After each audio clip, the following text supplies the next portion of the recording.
Hello and welcome to the very first NeverFap Deluxe podcast. My name is Julius, and I have no idea what I'm doing, but it is the very first episode, and I guess I wanted to create a podcast around the content on NeverFap Deluxe. You can head to the website www.neverfapdeluxe.com, and essentially what it is, it's a resource to help people with porn addiction. A bit about myself, I'm a recovered porn addict, so I think I last watched and masturbated to porn about 5 months ago, and it's just been great since. So essentially I want to help others overcome porn addiction. So if you're addicted to porn, you've come to the right place. If you're not addicted to porn and you're pity listening to this, shame on you. That's a terrible thing to do, but fair enough, because it's sort of funny at the same time. Obviously your addiction's not funny, but in retrospect, once you overcome it, it's sort of like, that was a bit weird. Why did I do all those things that were so destructive and unsexy? It's really unsexy, especially if you're masturbating in public. That stuff's not cool, and you should stop doing that. Unless if you're monetizing it, of course, then it's cool. Going way off tangent. So yeah, NeverFap Deluxe, my little baby that I'm trying to build at the moment. And I guess a significant reason why I created NeverFap Deluxe is because I've actually come to realize that overcoming porn is actually a really simple process. It's not, essentially what happens is we overcomplicate it. And the reason why we overcomplicate it is because no one's actually out there to tell us to do otherwise. We sort of just follow our instincts, and that's how we get caught in these psychological traps of, guilt, shame, and all these emotions that we feel in the process of porn addiction. So essentially, that's what this podcast is about. A bit more about myself. I'm 26. I'm a software developer. I do a lot of different things, but software is sort of my game. So if you need someone to build your website, I'm the guy.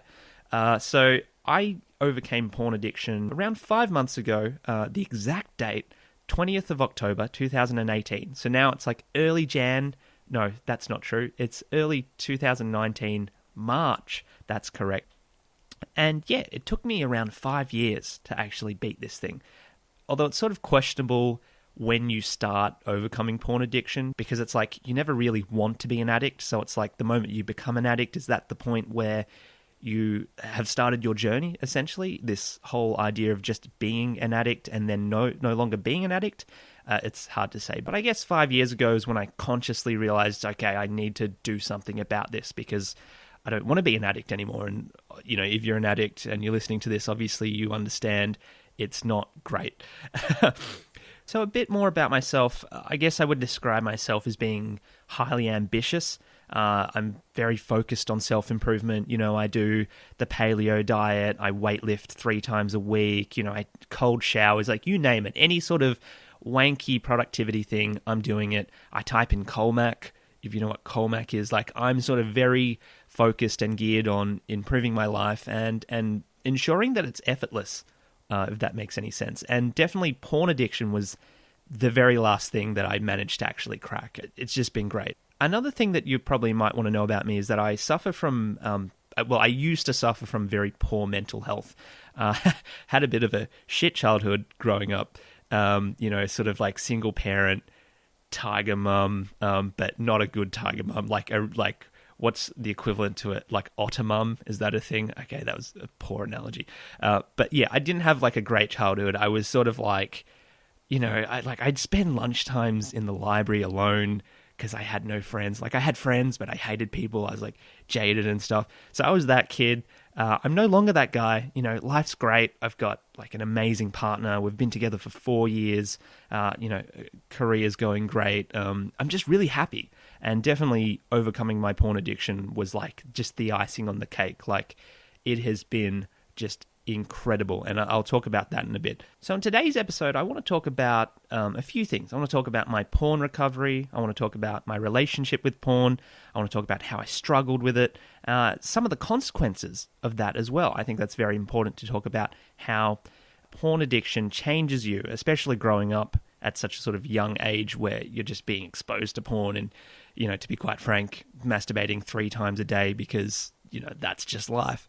And also I want to talk about what it's like not to be addicted to porn And that's probably a good place to start, because it is phenomenal. And I'll keep saying this because I'm so excited, but it is just incredible not being a porn addict. It's like if you got like a normal person's body and then you put my face on the normal person's body, that's my life. It's just, I don't think about porn.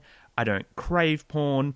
Probably the biggest thing emotionally, I just feel it's just, I no longer have any of that guilt or shame or even the mood swings. I don't have to hide my addiction anymore. It's just like, it's so liberating to overcome this thing. And that's really why I'm so excited about NeverFap Deluxe, because I'm just excited to help others and ensure that they can experience the same thing that I did, because there really is no better feeling than overcoming something that's been holding you down for, I guess in my case, like 10 years plus. Because I think most of us probably started when we were like 10, 11, possibly younger. I mean, I don't know what this generation are doing with, your iPads and, okay, I'm not that old, so I can't play it like I'm a baby boomer. But yes, I'll get into the specifics a bit later. So like a lot of people, started watching around 10 for obvious reasons, but also for a lot of unobvious reasons. So the obvious reasons are, well, because damn, it felt good. And, you're a kid and it's like, you discover orgasming and it's like, holy shit, what is this amazing thing that's like, I could do this all day, every day, apart from the physical limitations of my penis is now purple. That's not true. I'd never got to that point. Although I think there were periods where I was doing it like 5 times a day. When you have those days where you're like really bored and it's like, I'm going to try and smack out 5. Yeah, that happened probably a few too many times than I'd like to admit. But yeah, some of the unobvious reasons, and it's weird because you don't know this stuff until, I guess, later in life when you're exposed to other people and their lives growing up. But I didn't really have much of a family. I didn't have much of a family in the sense of like, we never, well, here's the thing, I only had a mother. I sort of had a dad, but not really. It's complicated. It's like I had 2 dads. I'll talk about it in another episode, hopefully. But yeah, it's like I had a mother, but it wasn't like a family. It's like she was there. It was very conditional. It's like she was there to provide for me, but we didn't hang out. We didn't really talk. We didn't share emotions. It wasn't the kind of family, family, if that's what you want to call it. It wasn't the kind of situation where you expressed yourself. So a lot of the time I was alone, and especially due to sort of her work commitment, she would actually be overseas a lot of the time, and so I was effectively home alone with no one. And what better an environment to masturbate than to when you're home alone, which was obviously great back then, but when it becomes 3 times a day is obviously not great in retrospect. So yeah, it is what it is. I'm cool with it now, and that's the main thing. Another reason came down to sort of poor mental health and depression. I was very depressed growing up as a teenager, and even sort of into my 20s, I was still depressed because I was figuring out my mental health, as a result of sort of the lack of family, lack of friends. And so when you're depressed, it's incredibly difficult to do anything. And when you're addicted, it's like that's the least of your worries because you just don't care. And essentially, the porn and the depression progressed into adulthood and obviously became habit. In terms of recognizing when I first had a problem, I guess I was around 16 when I actually first tried to give up porn addiction, but I don't remember if it was because, for shits and giggles, essentially I was like, well, I'm only 16 once, I may as well try it now just to see what it's like when you're 16, it's all new and fresh. And I remember I got 3 weeks into it and I just struggled, but I was like, I gotta try. And then I remember when I orgasmed, it was like the best thing in the world. And that's also sort of one of the reasons why we tend to relapse is because we get to 2 months or even a month and we're like, you know what, it actually is going to feel amazing if I do it now because I've waited so long. And that's sort of a mental trap that people get into, and something I'll talk about perhaps in later episodes, relapsing. In fact, that might be the next episode, relapsing, what it is, how to get it under control, and all those things. So yeah, essentially I had no coping mechanisms, and that's why it was so hard. Now, I think it's worth talking about the consequences of porn addiction, in particular relating to my own life, because I think it's interesting how, for a lot of people, they talk about, decreased sexual performance or, lack of confidence in these things. But I actually think they're sort of side effects of the main thing that's actually happening, which I think is the swing in mood and emotion that comes with orgasming or PMOing, as is commonly referred to, which, if you don't know what that means, it means porn, masturbation, and orgasm. And it's sort of those three things are this trifecta of evil, if that's what you want to call it. So, yeah, I was when you PMO, it really messes with your emotions. There's a lot of great resources in the Google search engine where you can learn more about the science behind porn addiction, but I won't be talking about that today. So, when you're orgasming so much, you just feel awful. It's like you're not only physically drained, because it's like, obviously, you've drained yourself in one particular way, but it's like just the dopamine of the up and down, it just like really messes with you. And I think the way it messes with you is that it makes you really jaded and cynical. And that's a really bad thing growing up as a kid, because you just assume, well, it must be because I am jaded and cynical and because the world is just a terrible place. But you don't realize it's actually due to your porn addiction, which is messing with your emotions. And so because of that, you just assume, well, this is just, it is what it is. I've always been masturbating, so that's just like a normal thing. Everyone else is masturbating, so it's a normal thing. So the world really is just this terrible place. And you start second guessing yourself, and then, people stop talking to you because you're an asshole, and just this whole complex. I guess another consequence is the actual decrease in sexual performance.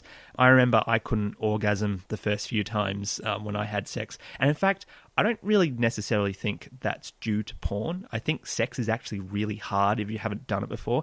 So if you're like a young guy and, you're really struggling to orgasm or even get it hard, that may not necessarily be due to your porn addiction. I mean, definitely it plays a part. But, sex is actually really hard when you've never done it before. It probably took me, 5 or 6 tries to get okay at it. And even then, I would really struggle to finish. Now, I'm, absolute champion. And just on the whole, 5-month recovery thing, it probably begs to mention that I still have sex with my partner. And it's just amazing. I'm telling you, when you're having sex, when you're not addicted to porn, it's better than porn sex. Wait, no, watching porn while masturbating, which, it's funny because it's obviously you're masturbating to porn because it's like you're having sex with a girl, when in actual fact, it's just you being sad in front of a computer screen, wiping away the tears. So the tears, sorry, I just want to clarify something.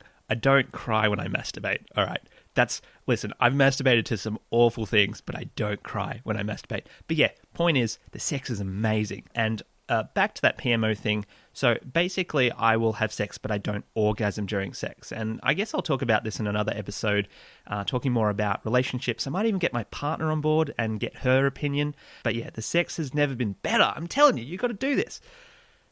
But one thing I did do was I actually ended up blaming the girl for me not being able to get hard enough. And that was an awful thing to do. And it was my first relationship. And it was I regret that so much. And because imagine being told that, the other person can't get hard because you're inadequate. That's just the worst thing you can do. So sorry, it happened. It's not going to happen again. Actually, I reckon worse than that is imagining someone else while you're having sex with your partner, because that's probably even worse. That really, I'm just describing a bunch of awful things you should never do. Please don't do those things unless if you want to break a heart, and then please do it. No, just don't do it. Don't be a good person. That's number one rule: be a good person. That's not actually the number one rule. Number one rule is actually practice, but we'll get to that at some point. So it wasn't until I was around 19, 20 when I started taking my porn addiction seriously. I guess like a lot of 19 to 20-year-olds, possibly younger, depending on if you had good parents or not, I guess, is I was going through a bit of a growth phase. I was like, man, my life is terrible. I need to like do something about it. So I started getting into healthy eating. You know, I was doing the paleo diet. I was doing lean gains. Man, lean gains. Remember that when that was a phase? I think it still is, but I'm sure there's like a heap of alternatives. And, I was like weightlifting 3 times a week. I was like studying for the first time in my life. You know, I was like, this is sort of like post-high school freedom. It was like, I can do what I want, and I'm actually going to do something with my life that isn't, just being terrible, because I was a really bad person. And I still am. I mean, you've heard the things I've said. Watch porn. Okay, joking, don't watch porn. But, I don't know if that's going to stop you. So, see, look, and I'm reasonable. I'm going to stop talking now. No, actually, I'm going to start talking, but about relevant things. How's that sound? So, before I sort of mentioned my bipolar, and it was sort of interesting because, in my 20s, I didn't know I was bipolar, and so I was sort of trying to do these things like give up porn, but I was like just failing. Like I couldn't do it. And I now realize in retrospect it was because of my mental disorder that I wasn't able to effectively do anything because I didn't have any healthy coping mechanisms. So I want to talk about that because my bipolar and porn addiction actually have a lot in common, and I sort of think they're almost like two sides of the same coin, in the sense that bipolar, for those who don't know, bipolar is essentially when you don't have control over your emotions. So you go through these cycles of being like really high and then really low. And I sort of think maybe it actually was due to my porn addiction, because what would happen is that, for like a month or even like a few weeks, sometimes the cycle would like last a week, I get really obsessed with something. And, for example, I get really obsessed with learning, like handwriting or something really lame like that, or, creating media or playing video games. And then I'd really pursue that. And then what would happen is my obsession would get to a point where it was actually unbearable. It was like, I can't stop thinking about this thing. I can't sleep. It's just awful. And the only way I knew how to deal with that was to simply be depressed, which was to go to the other side of the cycle. So what better way to do that than to watch porn, masturbate, and just completely destroy yourself and self-harm? So it was sort of interesting. So in the beginning, I sort of dealt with it in various ways. Taking a lot of drugs was sort of my thing, weed, 2,5-I. I don't know if you remember 2,5-I. That stuff was toxic, but also very fun. So if you want to have a good time and you're really sad, don't take 2,5-I. Take proper LSD. All right, terrible advice. Don't listen to me. You didn't hear it from me. You really didn't hear it from me, even though I said those words. So yeah, I was like, binge eating was a big thing for me, because it's like, if I was like really manic and I knew that if I just binge ate to the point of vomiting and then eating more, I could actually sort of overcome the obsession, if that makes sense. Okay, I was really messed up. That's the point. So all those sort of bad habits of binge eating and stuff, like I sort of stopped that. But in the end, porn was sort of my go-to end the bipolar mania. And I guess this sort of comes back to my recovery and how I actually managed to beat it. So prior to this 5-month period where I've been porn-free, prior to that period, there were actually 2 separate 2-month periods where I'd actually successfully for 2 months at a time not masturbated to porn and not watched porn, and I was going really well. What I've actually realized is that those 2-month periods, those two 2-month periods, was actually because I was obsessed. And that's something I actually sort of realized throughout 2018 over the past year, is that I was like, well, actually, you know what? If I get really obsessed, maybe I'll be able to beat my porn addiction. And because I won't be thinking about my porn addiction, I'll just be thinking about the thing that's not the porn addiction. In retrospect, that doesn't actually work, and that's what I refer to as an unhealthy coping mechanism. And I talk about it more on the website, but essentially what an unhealthy coping mechanism is that it's a thing we do that we think is going to help, but actually doesn't help at all. So this whole idea of being obsessed and therefore, not wanting to watch porn doesn't work, because it doesn't actually help you deal with your emotions. Instead, what it does is it helps you suppress and ignore your emotions until they become unmanageable. So in this case, it's like what happens, or in fact, what happened in these cases was I'd actually come back from Japan after a 2-week holiday, and naturally I'd sort of become obsessed with Japanese culture and the language. So what these bipolar cycles of mania was me learning Japanese as a language. And it's sort of how it becomes unmanageable is that you start out, you're just learning. And so what ends up happening is you spend so much of your time learning that you literally, it becomes torturous. So in the beginning, I was probably doing, like 3 hours study Japanese a day. Eventually, it got to the point where I was learning like 7-8 hours a day. I was using this program called Anki, which is like this space repetition program. And I was doing like 400 cards a day, which I don't know if that sounds like a lot, but it was like, it became stressful because it's like, it was hard to keep up. I was falling behind, and that didn't make me feel good because I'd put all my self-worth in learning Japanese. And so what happens is you reach this point where you're like, oh God, I'm so obsessed. I can't even sleep because I'm thinking about Japanese so much that I need to end it. And the only way that I knew how to end it was to watch porn and get really depressed. So that happened essentially twice. So got back from Japan for 2 months, was feeling great, obviously just being obsessed, not actually healthily calming down, dealing with my emotions and not reacting. And then, so 2-month period, and then I had like a 2-month lull, if that's what you want to call it, where I was basically depressed and not learning Japanese. And then I thought, well, you know what? Maybe I just wasn't obsessing correctly. So I had another 2-month period where I was like, no, I just need to obsess harder. And the same thing happened. I got to, I think, 2 months, 9 weeks, actually, from what I remember. And then everything collapsed again. And it was like, oh, just why?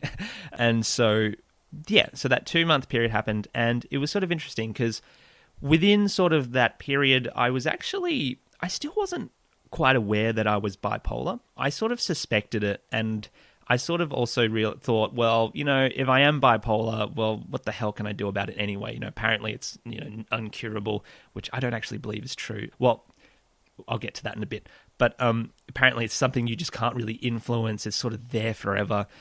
So I was just like, well, what's the point? And so I had these 2 big cycles, and I was sort of starting to get self-conscious because I was like, you know what? This is really impacting me. Like, when I get really depressed in my depression phase, like it's unbearable, like really, really depressed. Imagine going from, I don't know, like owning a country and then being told you no longer own it. Like it's like I hit rock bottom. Like my emotions were just terrible. And, that's basically what bipolar is. So I was getting really self-conscious, and I was not coping, essentially. I wasn't coping, and I just couldn't do it. So at this point, 2 things happened that sort of sparked my recovery. And these 2 things are very important. So I want to sort of talk about them in detail. So the first thing that happened, and this is one thing which people often don't think about because they maybe don't see the benefit in doing this. Maybe they just don't have such a person in their life. But essentially what happened was I came out to my partner about my bipolar disorder and my mental health issues. So what happened was just one day I was actually thinking about it for a few weeks. Like, do I tell her? And then I was like, oh, is it silly that I tell her that I've got bipolar? Because I just assumed she knew. Here's a tip. Never assume that people know that you have some sort of mental health problem or some sort of disorder, because I guarantee they most likely do not know. Because what's happening is that you're most likely suppressing it in the sense that you're hiding it from people. I mean, I was certainly hiding my porn addiction from my partner, even though I was telling her that I wasn't watching porn. So telling someone that you have a problem is huge. So I had this breakdown. It all came out, and she had no idea.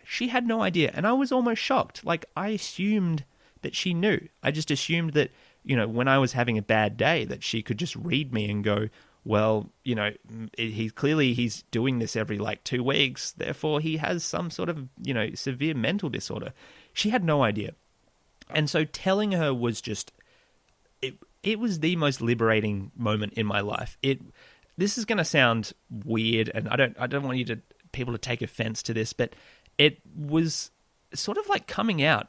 I mean, I'm not gay, or I don't have some sort of sexual preference that people talk about, coming out to their parents. But it genuinely, actually, I remember when I told her that I was like, so this is what coming out would feel like. It was like I didn't have to hide myself any longer. I was just crying for hours. But yeah, it was so liberating because I could finally tell someone about who I was, and furthermore get support. I mean, that's such a huge thing. You literally cannot do this alone, and that really can't be overstated. You cannot do this alone. You need someone to help you. I remember actually telling my mother that I thought I was bipolar when I was like 19, and it's sort of funny because she told me that it's not true. She was like, "Oh, no, you're not bipolar. Everyone's a bit bipolar." I'm pretty sure it's because my mother is bipolar. So she probably had that same thing of like, "Oh, well, it's just normal." It's not normal. So yeah, came out about my bipolar. And as a result of that, not only did I have like renewed confidence, but also my partner could support me. If I was feeling urges or feeling down, I could actually tell her rather than sort of stew alone and try and deal with it myself ineffectively, and that's basically why people relapse, because, even though we have good intentions, even though we literally do everything we possibly can to sort of suppress those emotions and, resist those urges, we give in the end because we don't have that support. Now, there's two levels of support here, and this sort of comes to the second thing that primarily helped in terms of actually overcoming my porn addiction. So I came out, and at this point, I was determined. I was like, you know what? I am going to do everything in my power to essentially overcome this thing, and I don't care what it takes. Up until that point, I was doing a lot of things in terms of sort of business and hobbies, and I was like, no, I'm going to put that all aside. I'm going to focus on my mental health. My mental health comes first, and that's key. You have to put your mental health first, and you got to think of it as a long-term thing. You got to think, well, you know what? Long-term, I'm going to save more money and more time not being depressed. I'm going to save definitely a lot more time not masturbating to porn. I mean, God knows how much time I've actually saved not masturbating and probably primarily not being depressed, because when you're depressed, you are not effective as a person. It's great. Truly, like, I'm sorry if I keep repeating how awesome it is not being addicted to porn, but it honestly makes me excited. And it's been 5 months, and I think I will probably be excited for the rest of my life, just knowing that I have control over my emotions. So coming back to taking it seriously, the second thing that I did was that I started to meditate. And my gosh, meditation is the single most important thing you can do for your porn addiction. There's really two sides to this. There's someone supporting you, which is obviously very important. Then there's you learning to support yourself. What this means is learning healthy coping mechanisms, which differs depending on who you are. I mean, everyone's got different things they need to focus on. I mean, for example, I don't need to focus on my ambition. In fact, I'm too ambitious in the sense that I overwork, I push myself too hard. But where I do need to actually focus on is my awareness and balance. Whereas for a lot of people, it might be that you're simply not ambitious enough, but you are very calm and relaxed and you know how to do those things. So everyone's got different skills. In fact, I would say everyone needs to work on their awareness in the sense that it's never a bad thing to be aware, and in the sense that awareness is such a powerful and predominant coping mechanism that if you don't have that, then you're going to struggle in a lot of situations. Ideally, you actually want to have a bit of everything. So as I sort of describe it, there's ambition, which is your ability to sort of move forward and to get excited about things. Then there's calmness, which is your ability to sort of counteract that ambition, if that makes sense. So it's like realizing when, okay, I'm trying too hard, I actually need to step back and not let my mind move so quickly and actually regain control. And then the third one, which is sort of the overarching thing that people can do, is awareness. Now, awareness is essentially being aware of those things. And when you're aware of when you need to be calm and when you need to be ambitious, it really helps create this sort of trifecta of good. Not like PMO, the trifecta of evil. Yeah, I was trying to be all like comic book man, but I realized I don't really have the comic book man voice. I'm just some weird Australian guy. And if you're wondering, yes, this is an Australian accent. People are like, is he from New Zealand? Or like, no, it's Australian. I don't know if I'm proud of it, but it is what it is. It's my voice. What am I talking about? So it's just weird hearing myself. That's all. So I started meditating, and it completely changed my life. It's hard to describe how, but it's like I now have complete control over myself. I know exactly what I need to do to have control over myself. And really, it's literally just doing 10 minutes of meditation a day. That's how I started. And it's sort of interesting because I knew within 5 minutes of doing that 10-minute meditation that I would never watch porn again. I just knew. It's sort of like when you meet someone and you just know you're going to be good friends. I mean, an example for me, like my partner, I knew within 5 minutes of talking to her that it would be a long-term relationship. And now it's been, 4.5 years later and we're still together. It's like you just know, and I just knew that this was it. I figured out exactly what I need to do. So that was the power of meditation for me. And certainly I highly recommend, and I'm definitely going to do a few podcast episodes about this, about meditation, the importance of meditation. But if you're not meditating, I highly recommend you get onto it. It is the most powerful thing you can do, and I'm going to keep saying it. It really is. Now, what is meditation? As I've sort of said, meditation is a healthy coping mechanism, as opposed to an unhealthy coping mechanism, such as, well, obviously masturbating is an unhealthy one, but also getting obsessed, overworking, not being ambitious enough, etc., etc. Now, what meditation essentially teaches you is how to control your emotions. So a lot of what it is sitting there and becoming aware of your senses. Now, there's a lot of sort of misconception as to what meditation is, and everyone's sort of got a different idea, and that's probably why it's so difficult in the sense of actually getting people on board with it, because a lot of people don't explain it very well, or they have an idea of what it is, but it isn't actually that thing, or it isn't achieved with that thing. So, for example, a lot of people see meditation as this sort of like this intense focus where you've got to sit there, really try and just just get rid of those thoughts and just like become a Zen monk. It's actually the opposite. So what meditation is, first and foremost, it's being relaxed. So that's important. It's also letting go. And this is a big thing that a lot of people with porn addiction struggle with. It's letting go and simply giving in, because there's so much resistance of like, I need to do this, I need to do that. There's so many thoughts that they never actually get to that point.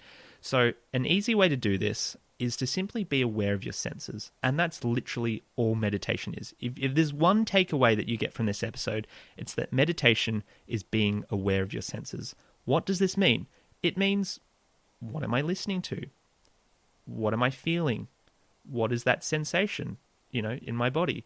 What are my eyes seeing? It's literally being aware of what your senses are. Now, it sounds stupid, because I was like, blah, blah, blah, whatever. But that's, when you actually do that, it actually makes sense, because you don't usually think of meditation like that. You think, no, that it needs to be some like really formal process. But no, when you actually treat it as if it's just being aware of your senses, it actually clicks, because you realize there's no effort. It's just you sitting there and absorbing everything around you. So yeah, give that a try. I don't know if I explained that very well. I'll try and explain it a bit better in other episodes. And I'm also going to be doing some meditation audio series. It's going to be less zany than this, obviously. It's going to be like, you must channel your inner... I don't know. But yeah, it's going to be good. It's going to explain it in a way that's professional, obviously. Going to put my professional on, and I hope you enjoy it. So yeah, it comes back down to having control of your emotions by remaining calm, by not reacting. And I guess one of the consequences of that is that I don't have any urge to watch porn anymore. It's like I don't even get to that point, because my mind is so calm and it's so non-reactive. It's like it just doesn't get to that point. And that's why I highly recommend meditation, because it's not about, oh man, I'm having an urge, what do I do? It's about not getting to that point. And when you practice meditation, essentially you never get to that point, because your mind is calm and it's in routine. Now, just talking a bit about what I actually do with meditation, as I said earlier, it's great. You can just do 10 minutes a day. Personally, I do around 40 minutes a day. But the great thing about this whole being aware of your senses is that you can do it in any situation, and it doesn't matter, because all you're doing is being aware of your senses. So it doesn't matter if it's loud, if there's a lot of distraction, because guess what? They're the things that you're going to be focusing on. So I do 10 minutes before bed, and then I do 15-minute blocks when I walk to the station to and from work. So I do 15 minutes in the morning when I walk to work, 15 minutes when I come back, and I'll just be walking and essentially just being aware of my senses, being calm. Because a key thing to understand is that when you're being aware of your senses, you're not actually thinking, because your focus is actually on your senses. And so that's probably a great way to think of it, actually. It's because when you focus on your senses, it's really difficult to focus on anything else. And that's essentially what meditation teaches you. So yeah, that's my journey. That's the podcast. I hope you enjoyed the show. Sorry if it was a bit crazy. I don't really know what I'm doing. So yeah, if you want more information, I highly recommend checking out the website. There's a lot of great content. And if you have any questions or comments, feel free to go to the website. We've got a contact form up there. You can also I've got like a Patreon if you want to support me. It's just NeverFap Deluxe. If you Google it, I'm sure it will come up as the first thing. Yeah, so if you want questions, I don't know, maybe you've got some questions for like episodes that you want me to do, or, maybe you want me to get my shirt off, maybe you want to have sex with me. That's weird, but I'm totally open to it. That's not true. I've got a partner. I love her so much. Please don't hate me. Please don't hate me. How do you end a podcast? What do you say? Goodbye, kids. Don't do drugs, even though I promoted LSD. Don't do LSD. Oh yeah, that's the one thing. Don't do LSD, unless if it's free. I'm joking. I don't know what I'm talking about. I do know what I'm talking about. I love LSD. It's great. So yeah, don't do drugs. Obviously, don't do drugs. Drugs are awful for you. Except I turned out pretty well. So I don't know if drugs were such a bad thing. Maybe do it when you're younger. Maybe not 10. What? Oh, imagine that. Imagine doing LSD at 10 while having a porn addiction. My gosh, your life would be very different to what a normal life would be. But that's cool. Anyway, stay tuned, have fun, and I will try and do this. I'll see you soon, I guess. And yeah, don't do drugs.